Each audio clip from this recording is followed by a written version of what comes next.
This is Investors AMA number 14. I am trading tulips here at the TulipDAO.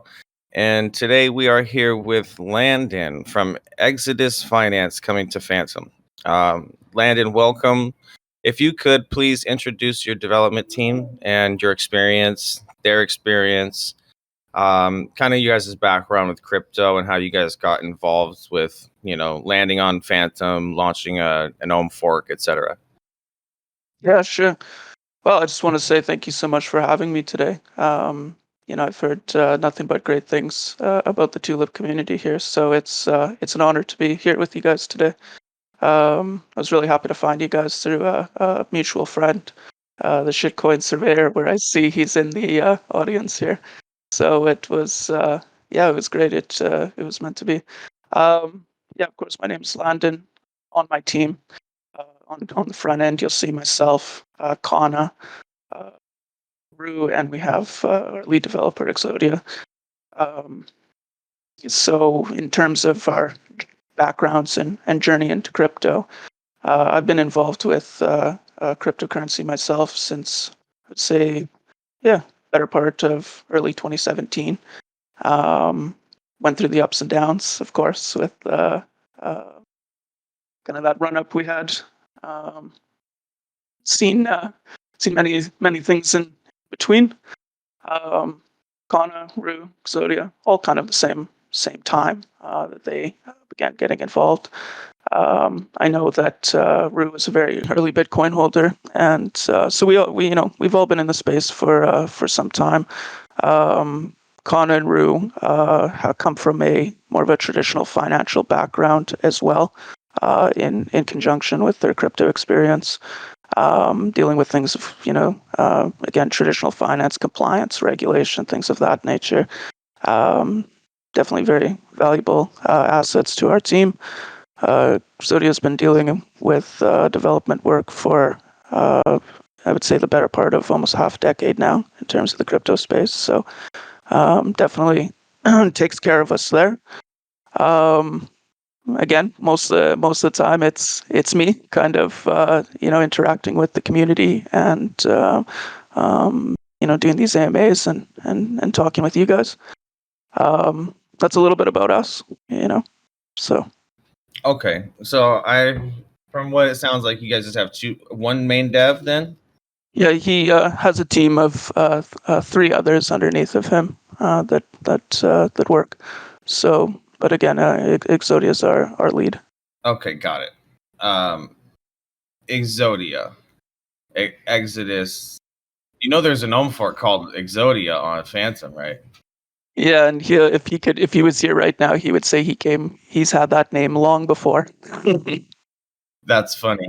I still would have changed it from a business standpoint, Well, I think, he has a bit of a circle of contacts as well. And, he's not going to change his name that he's had for... He got it from the Yu-Gi-Oh cards, is what he says to us when we have our conversations. I'm sure that's where the other guys got it from too, but yeah, it's not the most original thing in the world, so it's totally fine. I just was thinking myself, you know what I mean, just for optics. That's all. But anyway, that's all good. That's cool. So it sounds like you guys have some experience with the markets. TradFi people in crypto generally scare me, especially when they're involved with teams. Usually they don't know what they're doing with anything involving crypto. So I would be curious to see how that affects things and if that helps you or if it hurts you or if he is not really a TradFi guy anymore. He's just like he used to be or something. What's that like? I would say that, our 2, Kana and Rue, I think they add a very unique and interesting point of view to things. Again, they're extremely well versed in the crypto space, but as well as having that background, it just helps us see things in a different light sometimes and offer different areas of perspective. In my mind, and I would argue it's actually far more of a strength than any type of hindrance.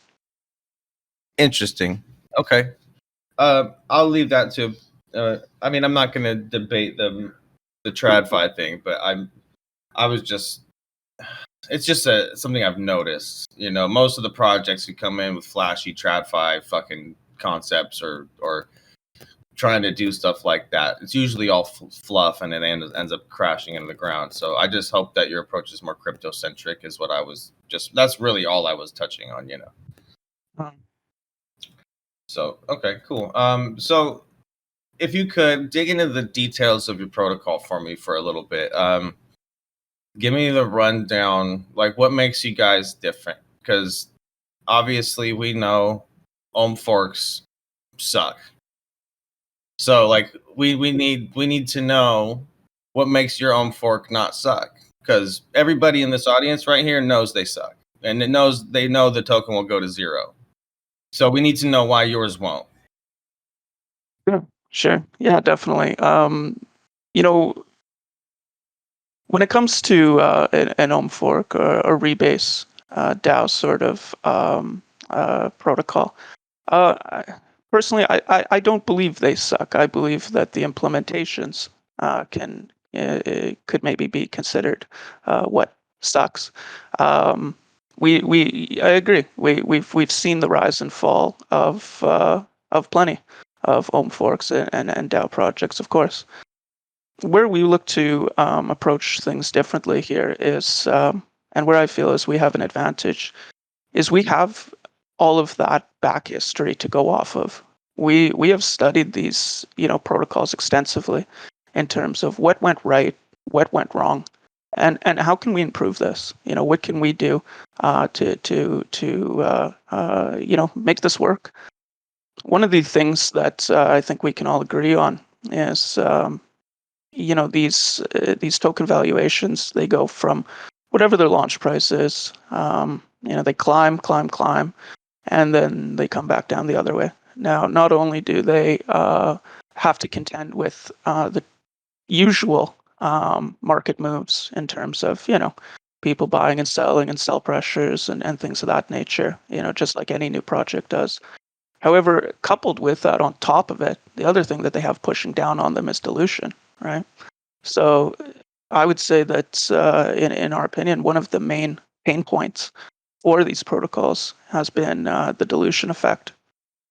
So when we looked at that, we said we need to tackle that. We need to do something about it, right? So when it comes to a rebase token, of course, I'm not going to sit here and argue that dilution or things of that nature are not going to be there. They always will be in a rebase token. But at least we can do some what we believe some very key points to help mitigate that and help control that.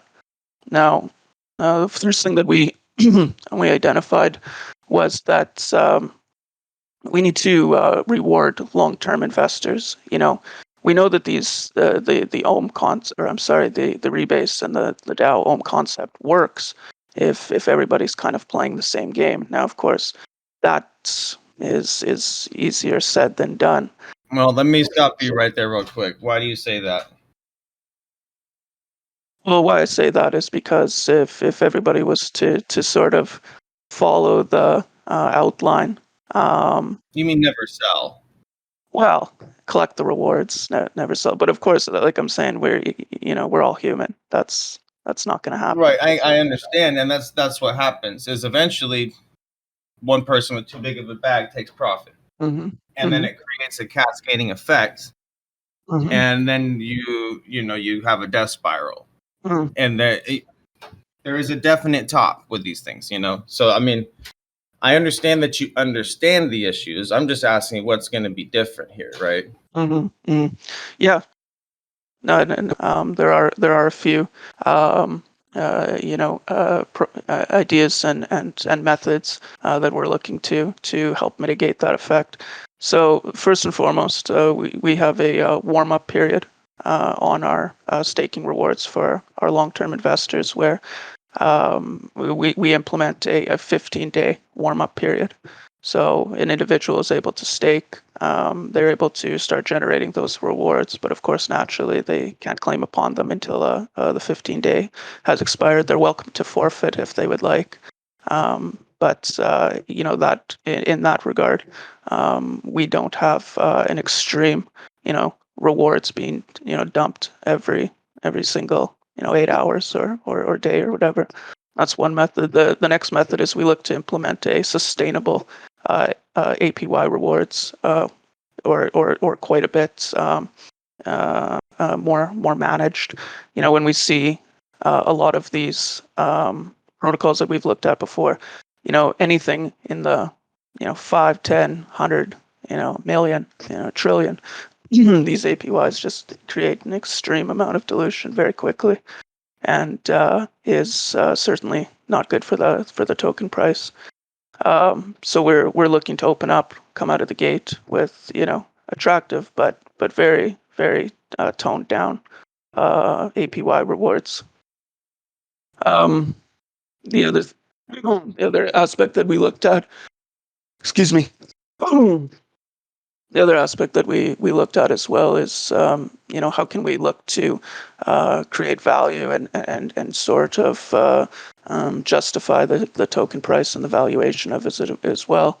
Many of these protocols hold digital assets and things of that nature inside their treasury, but what we want to look to do different is have a combination of digital assets, but also real world assets as well in our treasury to help diversify and kind of justify the valuation of the token as well. Those are some of the key points that we look to kind of handle the dilution effect. We've always thought that we always believe strongly that APY rewards are sort of meaningless if like you've said, the token price has gone skyrocketed and then come back down. I mean, the nobody really cares about the APY rewards when the token is trading at a few dollars, right? Right. Okay. Can you give us some details about Exodus Bank? There's plenty of work to be done and development to be done in that regard. We do have some unique and interesting concepts that we're going to be looking to implement. Not exactly something that I can really go elaborate too far in today. However, we look to offer a lending and borrowing protocol, sort of the traditional things that everyone's used to. But we also do have a few interesting concepts up our sleeve that we're going to be getting into further as we move forward in the project. Okay. By manipulating the numbers with the APYs and the distribution, are you delaying the dilution or are you reducing emissions? Yeah, we're trying to tackle that dilution effect as wholeheartedly and as much as possible. Again, I've never said that dilution is something that can be completely mitigated in this sense. However, if these APYs, these bonding discounts, warm up periods, so on and so forth, are managed correctly and are toned down, being attractive, but again, still substantially toned down, we can certainly, I believe wholeheartedly that we can, protect that token price a lot better than a protocol that's offering 100 million APY and 60% bonding discounts. Yeah, I understand that stuff's not sustainable, mm-hmm. and that's the point, right? But I mean, if you go either direction, either you reduce emissions and you have a shorter emission schedule, and then you get to pick up the pieces after the pump and dump, and you get to do something and add utility, and you build partnerships and you create farming opportunities and stuff like that, because that's really the next phase. Yeah, is creating utility for your token. Once it's all emitted, what are you going to do? You know what I mean? That's the next question. So you could be onto something with a short emission schedule. I'm just thinking here, like a short emission schedule that would get all the emissions out. Token could fucking reach its true value quicker and build off the floor, and then utilize the treasury to push price and things like that. I could see that kind of working, but I still think you would need a really strong plan for that to work, right? You have to have roadmap. What are we doing? Are you gonna? What's this partnership? What's that partnership? Are we doing yield farms, nodes? You know what I mean? Like stuff like that. But it seems like you guys are just focused on step one right now, just getting the ohm fork out. What's your guys' long-term plan? Because let's say you get through this, you get a big fat treasury, all your investors are happy, price is good. What are you doing when you have no more tokens to emit? What happens? Yeah, I agree. That's when the true test sort of comes in terms of creating utility and creating some use case for the token. Again, we have a lot coming down the pipeline when it comes to those type of strategies. Of course, you'll see a lot of the more traditional strategies out there, of course, with liquidity providing, nodes as a service, things of that nature. However, when it comes to kind of our long-term plan in terms of some of the utility and very interesting concepts that we have coming through, we have to hold some of those things a little bit close to the chest for the moment. But again, these are things that is being tested as we speak. It's being worked on, and I'm happy to share with those things as they become available. Very very early into the project still. Right. I feel Real quick, that's a little bit of my concern. I don't mind the fact that there's still people tweaking the own model and trying to get it, utilize it to build a strong treasury and launch their product or project into the next step. It's like it's like fundraising, but you have to be telling your community and selling your community something. Like they have to know what they're buying into right now. Why? You know what I mean? Like if the one thing that dragged people into these ohm forks was the APYs. So it's like in my mind, as a hypercritical investor, I'm thinking to myself, what are they bringing? Why am I seeding them? Why am I investing into their protocol? What are they going to build and how is it going to profit me? So I would advise you to very strongly to figure out what you're doing and put it into a roadmap. And that way, when people come to your protocol, they know what they're getting into and they know why they want to support you, because the price will go down. At some point, the price will go down. And every system, I've talked with many different protocols. I've advised many different forks, and they've lowered their APYs. They've done this. They've done that. It's just something with it. And the only ones that tend to sustain seem to be the ones who have a strong product, a strong community. I'm not saying you don't. I just want to emphasize how important it's going to be for you to clarify your goals, share them with the community, keep them involved, and stay transparent, because that will be your biggest hurdle. Yeah, I appreciate that. Yeah, thank you. I definitely appreciate that. When it comes to a lot of the roadmap and development, things of that nature, especially when it comes to development and utility, and even touching upon the real world assets a bit, I would like to believe, actually, through our vetting and research, some of the implementations that we have, I can say wholeheartedly, we're at the forefront for some of these things, and based on the advice of some of our strategists and so on and so forth.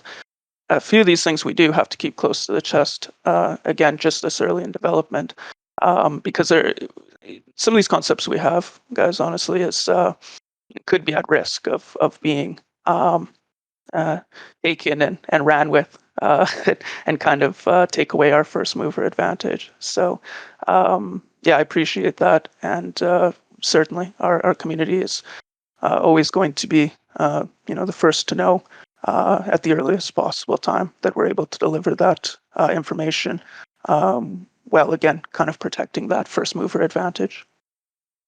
Of course. Okay. Like I said, I understand, but try to get something out for people so they have something to hold on to. So it's important. All right. I'm going to ask a couple community questions. What experience do you have dealing with luxury goods, and what is the deal with the Rolex thing? Yeah, for sure. So, in of course, in a marketing sense of things, the names such as Rolex and Patek and things of that nature, yeah, they definitely grab your attention. And I'll be honest, that's the point. When it comes to, I guess, to answer the question, what's with the Rolex thing? These are the type of assets that we look to hold within our treasury, the digitized versions of these assets, rather. Now, this can, as you guys have probably, I'm sure you guys are very well versed in crypto. So we've kind of seen these NFT projects, very early versions of them, beginning to digitize certain assets and deliver them through an ERC 721 technology. So when it comes to, let's take Rolex for example. We look to work with third-party providers and established and upcoming projects and protocols that are handling the digitization aspect of things. That's how we look to gain exposure into those markets. The question we get asked as well in our home community often is, kind of what's that flow pattern, kind of how does that go? What we usually use as a good reference or as an example for them to kind of at least start to kind of understand the process is when we look to a protocol, say, let's look at Paxos Gold, for example, where their token or asset is in unison or conjunction or backed by that real world gold, right? So by holding that asset or that token, you're essentially owning gold, right? It's sort of the same concept with physical items as well, such as the Rolex, right? So you guys are acquiring physical items. Where are they being stored? How does that stuff working out? Because I know that We Exodus will never hold any type of. We will only ever hold the digitized version. When it comes to the security, insurance, all of those different things, those are all handled and provided for by third parties. Auditing, secures facility, all of those things. Again, we just hold the digitized version of it. Yeah. Okay. And what is the point of that exactly? Point of that is to gain the appreciation and value of these items. It's the point of it is to diversify. So you can redeem the Rolex that did the 721 for an actual Rolex. Could you could? Yep. You can redeem the ERC 721 for an actual Rolex and have it shipped to you. For treasury, for example, yes. Right. Right. Yeah, yeah. I mean, we it's not going to be fractionalized. I mean, if we go to purchase that NFT version of that particular asset, we're going to buy it in whole, as 100%. And of course, this is all based on a DAO vote, right?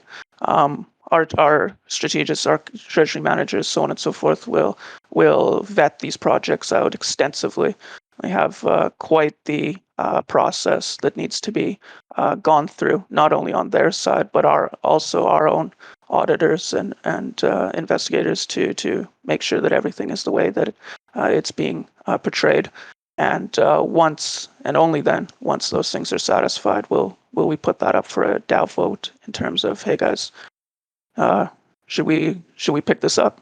And into the treasury it goes. And when it comes time to sell that particular asset or reap the rewards from it, again, that's put to a DAO vote. our strategists have decided that it's a good time to take profit, or the appreciation is sufficient now, and then back it goes to in terms of to being sold. So that's the concept there. It's the same concept as if even in your own personal portfolio. I'm sure it's good to diversify. I'm insanely bullish on crypto. I mean, we all are. But there's some time tested things such as precious metals, and you kind of got to be in the space to see it. But I mean, these luxury timepieces have just been continuously going up in value, and at the end of the day, it's a real world, it's a tangible asset, and I understand the value. I just, to me, I'm trying to figure out how many hours you're putting into it and if it's worth the headache, because you're probably making less money over time. Plus, you have to deal with all the red tape and all that shit, and manage that third party company and make sure that they're managing your physical asset properly. It seems like a headache. That's my that's my only thing. I think that's where a strong team, a lot of experience, and a lot of manpower comes from. All of the things that we have and we're equipped to take on, and Exodus is just going to simply grow in terms of individuals and team members and things like that. Already, on the front and back end, I mean, we're looking at a team of about almost 14 in terms of individuals that are involved in the protocol in one way or another. So That's a lot of mouths to feed. Well, yeah, I suppose, but with big ambitions and big plans, I mean, I think there should be enough food for everybody involved in the project. Okay, all right. With big ambitions and big plans, you got to give us something. What are you guys planning to do? Because there's got to be something more than the ohm fork. Give us a tidbit. Again, I really wish I could share more with you guys today. However, these are all things that we will release as soon and as quickly as we possibly can. Again, while protecting the first mover advantage that we have here. I feel strongly that what we're doing with Exodus is definitely going to shake up the kind of the DAO and the rebase space, and it's why we affectionately like to brand ourselves as DAO 2.0. So I'm really looking forward to moving forward and sharing these very interesting things, and hopefully, maybe Tulip can help us in terms of keeping the community and keeping the space updated on those things. Hey, I have no problem helping at all. You guys need to definitely start.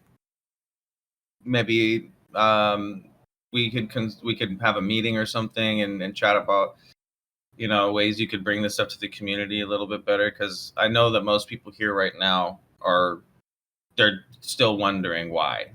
You know what I mean? Mm-hmm. Like, I would highly, if you have something to share, I highly recommend sharing it.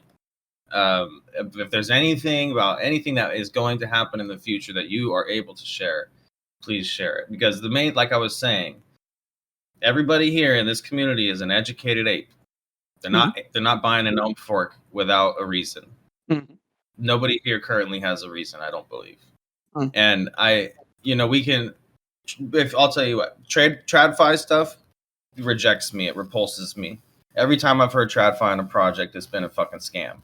Not saying you guys are scammers, just saying that's the appearance to somebody who's been in crypto for a long time.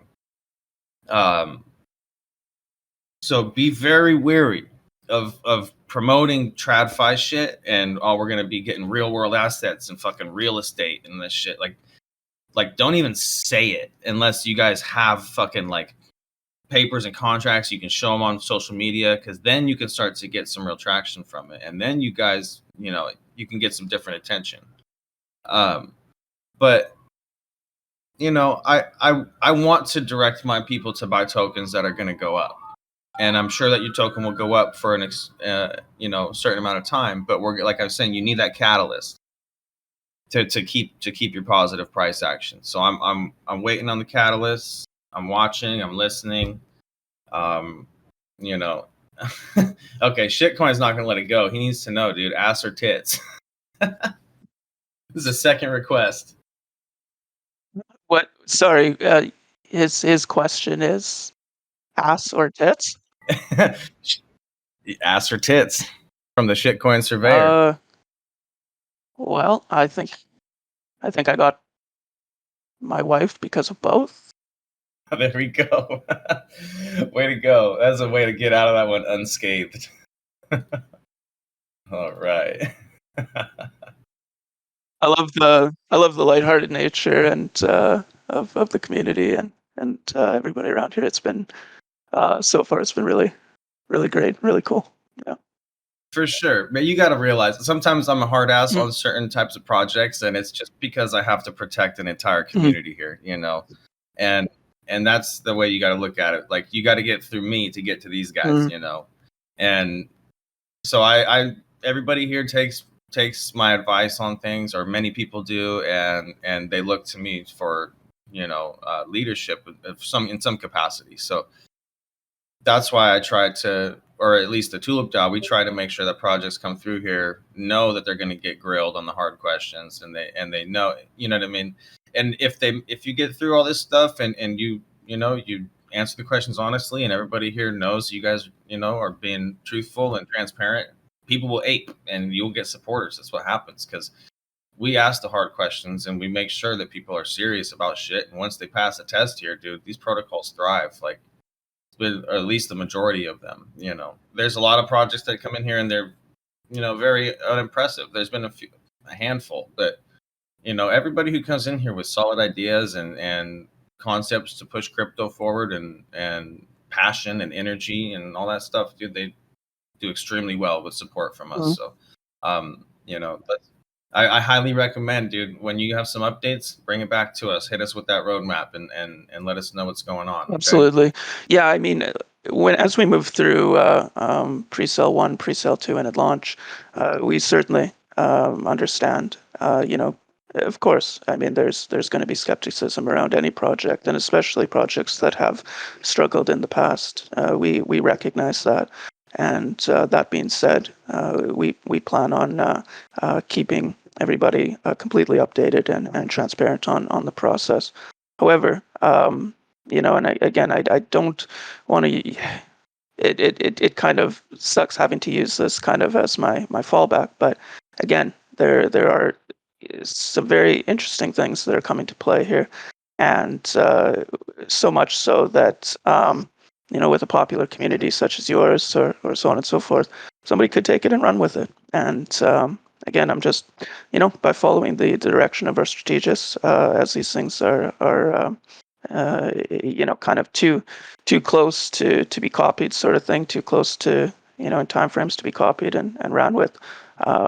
You know, those are when we're going to look to pull the trigger, and very excited again to go through those. So Awesome. So now that we've kind of gone through all the hard shit, do you want to let us know about the launch, pre-sale, what's going on, how the initial distribution is happening, or what, you know, how is this going down? yeah, for sure. So what we have is we have a whitelist going right now. There's 100 spots in total available. The entry price per token for whitelist holders will be $5 per token. Minimum purchase is $5. Max purchase is $500. Rolling into that, we look at pre-sale 1. That's going to begin on March 25th with an end date of March 31st, of course, dependent on hard or soft cap. $7 per token there. Minimum purchase is $250. Max is $1,000. Pre-sale 2, that's going to roll into April 8th, end date of April 15th. It's a $10 token purchase price. Minimum $250, max $1,000. From there, we'll launch on April 18th and start to make some waves. Awesome. All right. One thing I'd like to ask you, if you could put into the AMA chat one message that explains or has links. Just paste like all your socials, and we'll pin them, and then paste, or if you could, launch schedule and like just the date and like you were saying the min and max buys, and then we'll pin that in there. And sorry, just was that in the AMA chat or in the? Oh, sure, Yes. sure, yeah, not a problem. We're always very active and available within our own home communities as well. I even like to, as much as I can, I like to hang out with the guys inside the lounge and, just talk about crypto or even if they have some questions about the project too. I'm always happy to answer those. Yeah. Always around. Try to be as available as possible as we can. So. Yeah, that's key. Transparency, availability is key for managing a community. Just as an example. I've learned that. Yeah, absolutely. Oh, it's paramount. It's absolutely paramount. I mean, it's the community that makes or breaks a project at the end of the day. And we had one of our I can't remember if it was Rue or Kana, but one of them was on a conference call, and we had one individual, a single individual, who couldn't get into the Discord for some reason. So I can't remember if it was Rue or Kana, but they literally ended the conference call early so that they could go and focus and get this individual into the Discord. No man left behind. Yeah. Good, man. That's what we need, It's the same for everything, and it's every crypto project. There's no exceptions. There is a hump, and in order to get over that hump, you can't push the fucking cart by yourself. You cannot. And until you realize that, you won't make it. And it's cool that you guys already understand that, because there's a lot of projects that launch, and it's just AFK devs, fucking one community mod maybe responding every hour or two. Personally, I can't stand that. Personally, that's just it'll never work.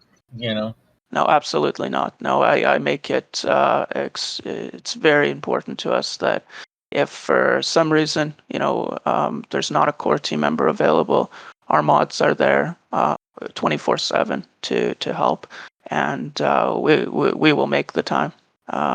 In order to address any comments, questions, concerns.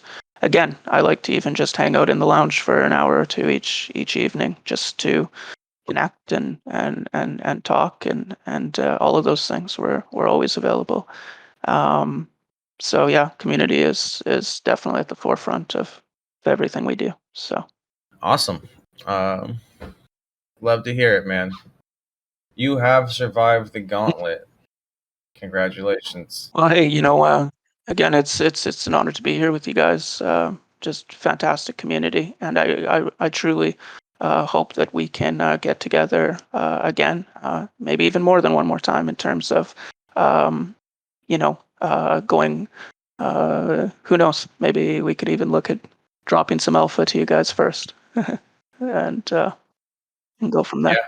Hey, that would be great. We'll pull an emergency alpha meeting, and then we'll pump. Yeah, absolutely. All right, cool. I believe we are all through here. Landon, is there anything you want to close with? Any last final statements or anything? I just wanted to say it was an absolute pleasure to be here with you guys today. I again kind of made the contact with you guys through Surveyor. I wish I would have found you guys much earlier, because again, seems like a fantastic place to be, and I want to thank all your community for listening in. Thanks to our home community for listening in as well, and I truly hope that I can be back with you guys sometime in the future. Excellent. We feel the same way. We're looking forward to hearing about the updates. Yeah, absolutely. And like I said, Tulip, if you're available afterward, a couple of things I think Connor would be interested in sharing with you. So excellent. Yeah, I'd love to hear it. So shoot me a DM, add me as a friend, and we'll get that on the go. Sounds great. This has been the 14th Investors AMA here at the TulipDAO with Landon from Xodus Finance. Thank you all. Until next time.